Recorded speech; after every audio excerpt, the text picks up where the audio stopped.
The Black Plague and Britney Spears inspired country music. Some might say that they're one and the same, but let's not get into that.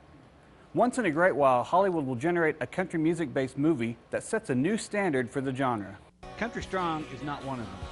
This Tobey Maguire produced film is the story of fresh out of rehab country star Kelly Cantor, portrayed by Gwyneth Paltrow, who's working on a comeback.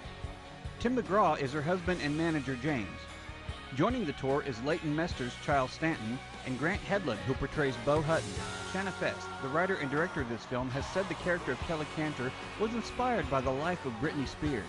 I can't imagine how she thought that was a good idea.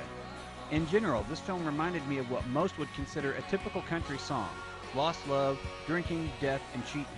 There was something about this film, though, that made it seem like a movie out of time, as if it could have been made decades ago, which doesn't make it a bad movie, just a little dated. Are you gonna play a song for me? What? Am I gonna play a song for you? Oh. No, you don't. Oh yes, I am. The music in the film is very good. All of the actors did their own singing and guitar playing. It's already known that Paltrow has some singing ability. The surprise came with Headland, though. His voice was well suited to the character. Now, if you're expecting to hear Tim McGraw sing, you'll have to wait for the closing credits. He doesn't during the length of the film. The acting, however, is very good.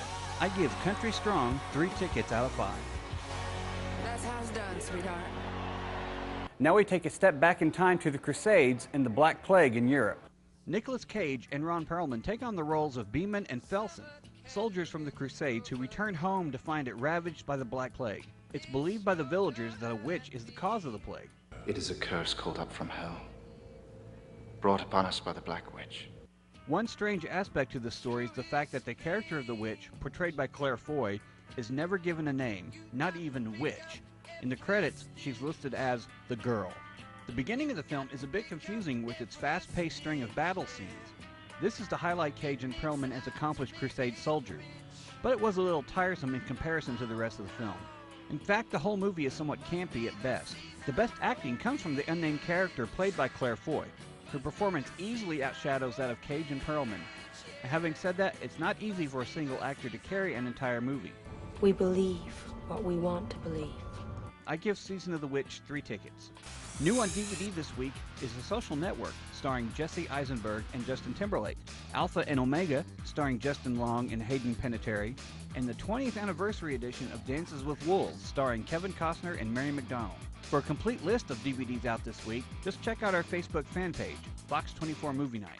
Finally, for those who have been waiting for it, the King's Speech will be opening all over Northwest Arkansas and the River Valley tomorrow.